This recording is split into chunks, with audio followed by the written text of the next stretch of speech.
Fil-ġimgħat li ġejjin, il-Gvern se jkun qed iniedi politika nazzjonali diġitali, politika li tiffoka fuq iċ-ċittadin u fost l-oħrajn taħdem biex tresqu iktar lejn l-informatika.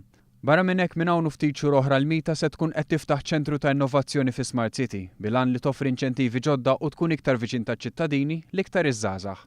Għal dan is-Segretarju Parlamentari Edward Zammit Lewis f'konferenza fi Smart City. L-għanu li noħolqu ħabb fejn l-istudenti tagħna jistgħu jiġu u jagħmlu innovazzjoni u jkomplu jitħarġu fl-informatika li hija pass importanti biex imbagħad ikunu jistgħu jsibu jobs u jobs ta' kwalità. Is-Segretarju Parlamentari saħaq li l-Gvern huwa kommess li jkompli joħloq u jinċentiva programmi edukattivi fl-informatika sabiex jiżdiedu l-ħiliet tal-Maltin fl-ICT.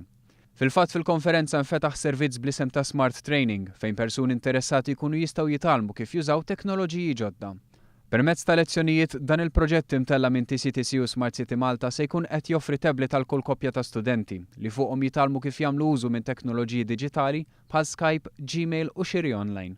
Wara li f'Novembru nbeda t-tagħlim fatt ta' kunsilli għal dawn il-lezzjonijiet li se jkunu qed jittellaw fi Smart City applikaw iktar minn 700 persuna. Kontili ħafna, naħsibha u ntellaw in-nizzel u fl-aħħar għamilt il-kuraġġ u applikajt u ma jdispjaċinix għax ħassejtni mort mhux ħażin. Tibda taqla tal-kjuż, eżempju dak it-tip ta' internet banking biex tmur tixtri minn barra.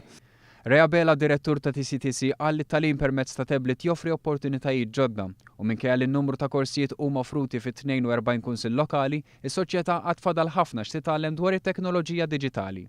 Minnaħa tiegħu il-Kap Eżekuttiv ta' Smart City Malta Anthony Tabone tkellem dwar il-proġetti ta' tkabbir fi Smart City biex din tiġbed dejjem iżjed kemm l-investiment kif ukoll il-pubbliku.